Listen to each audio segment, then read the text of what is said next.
10:13 p.m., Claude responded. I opened. 10:13 p.m., Claude responded. A.m. I opened my door at 2:13 a.m. and two black-eyed children were standing there. The last thing my neighbor said to me before she disappeared was, "Whatever you do, don't let them in." I didn't know what she meant, not then. I thought she was losing her mind. I thought the isolation of living alone in the mountains had finally gotten to her. I felt sorry for her. That was 3 weeks ago. Now I'm sitting in my car in a Walmart parking lot at 4 in the morning. Every light in the vehicle on, doors locked, because I am too terrified to go back to my own house. Because I know that if I do, they'll be there again, standing at the door, waiting. Those eyes, those empty, horrible, all black eyes. Let me tell you what happened. All of it, from the beginning, because I need someone to know.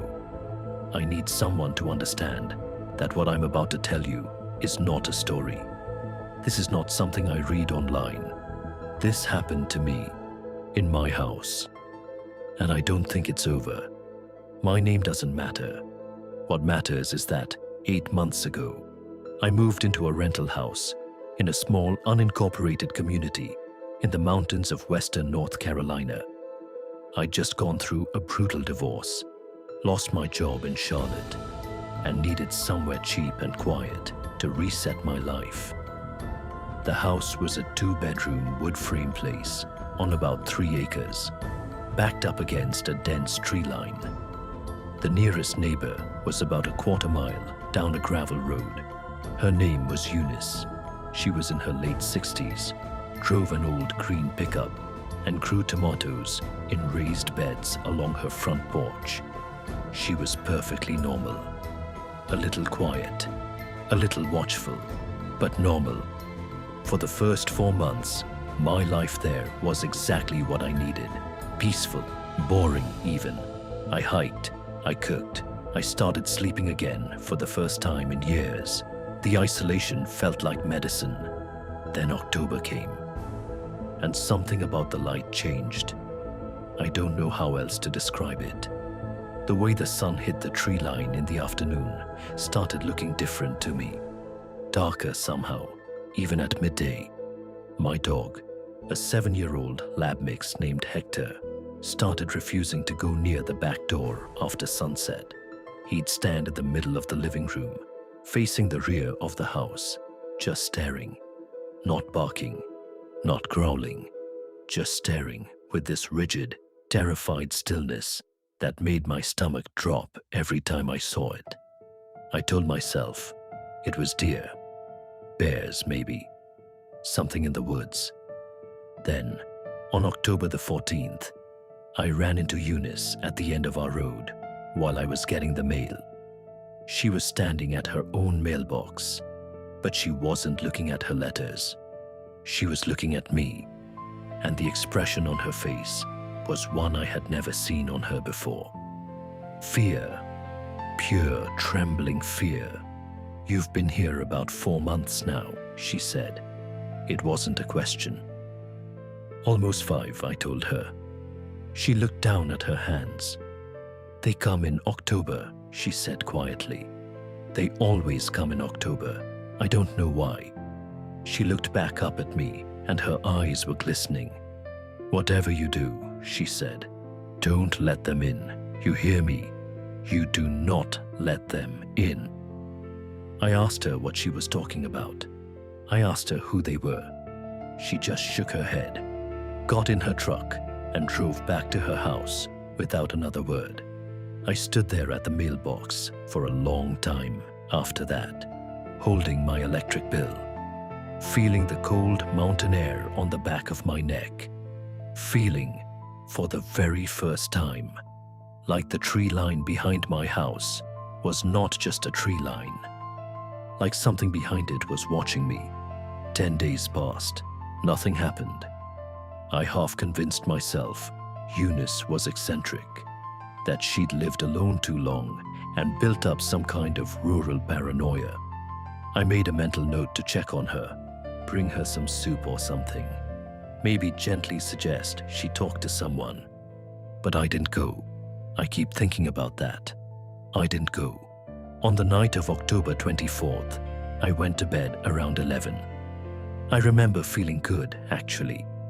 I'd had a productive day. I'd eaten a real dinner. Hector was curled up at the foot of the bed, and the rain against the roof was the kind of sound that should make you feel safe. Cocooned, I fell asleep fast. At 2:09 a.m., I woke up. Not gradually, not from a dream. I snapped awake like someone had grabbed me by the collar, my heart already hammering, my eyes open and fixed on the ceiling. The kind of waking up where your body already knows something is wrong before your brain catches up. I lay still for a moment, listening. Hector was not on the bed. That's the thing that registered first.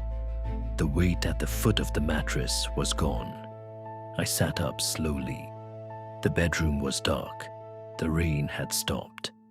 And the silence was the kind of silence that has a texture to it, dense and pressurized, like the air before a lightning strike. I found Hector in the hallway, standing completely still, facing the front door. Same rigid, staring posture I'd seen from him before. Except this time, there was something else. Oh. There was something else. A sound coming from outside. Knocking. Soft, slow, rhythmic knocking. 3 knocks, a pause, 3 knocks, a pause. Patient, deliberate, like whoever was out there had all the time in the world and was simply waiting for me to acknowledge that they knew I was awake. I looked at my phone.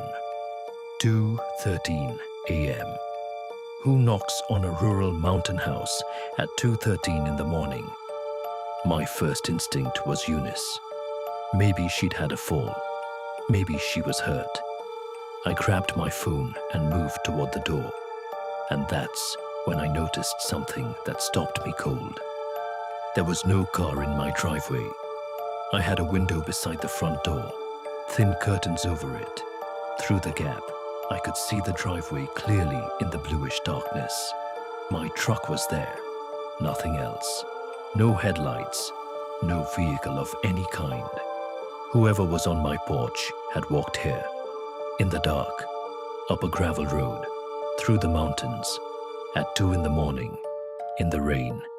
3 more knocks. Patient, steady. I reached out and turned on the porch light, and through that gap in the curtain, I saw them. 2 children, standing side by side on my porch, a boy and a girl. The boy looked maybe 10 or 11. The girl was younger, 8, maybe 9. They were dressed oddly for the weather. The boy in a plain dark jacket, the girl in a light dress that should have had her shivering. Their posture was completely, unnervingly still. They didn't fidget. They didn't look around. They just stood there, faces slightly downcast, hands at their sides.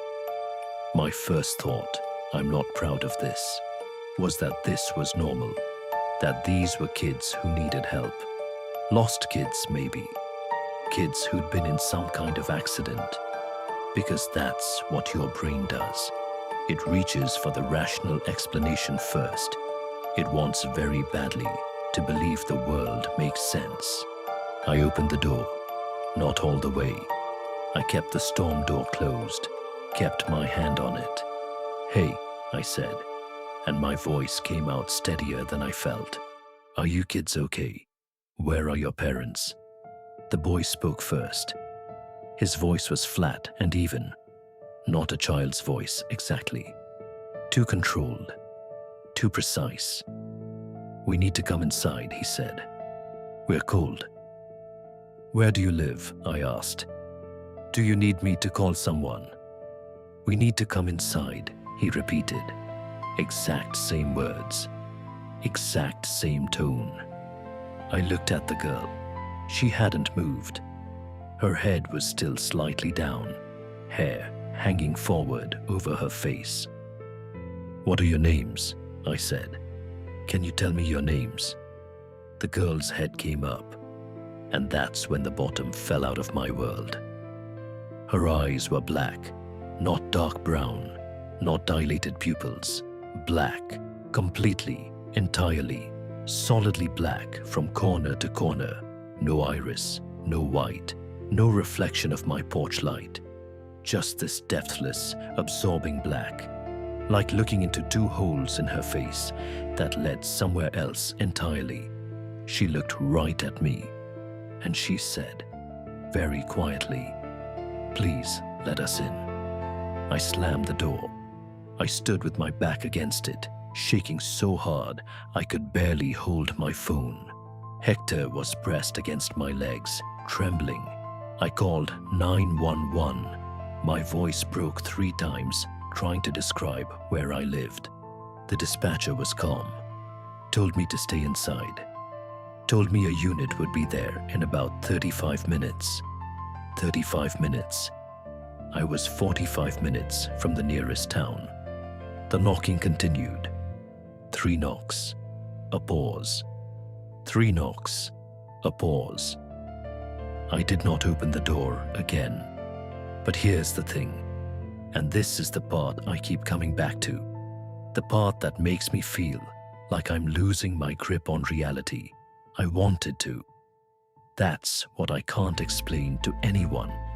Standing there against that door, terrified out of my mind, I felt this pull, this creeping, insistent pull, like a fishhook somewhere in the center of my chest, tugging me toward the door, tugging me toward them. And the longer the knocking went on, the stronger it got. I sat down on the floor. I called my brother in Asheville. He didn't pick up. I called my ex-wife. She didn't pick up. I sat there in my hallway at 2 in the morning, listening to that slow, patient, relentless knocking and talking out loud to Hector, just to hear a voice, just to remind myself I was real. I was here. I was not going to open that door. Around 2:40, the knocking stopped. I waited. 5 minutes. 10 minutes. Silence. I found the courage to look through the curtain gap. The porch was empty. The sheriff's deputy arrived at 2:58. He walked the property with a flashlight, checked the perimeter, found nothing. No footprints in the mud near the porch.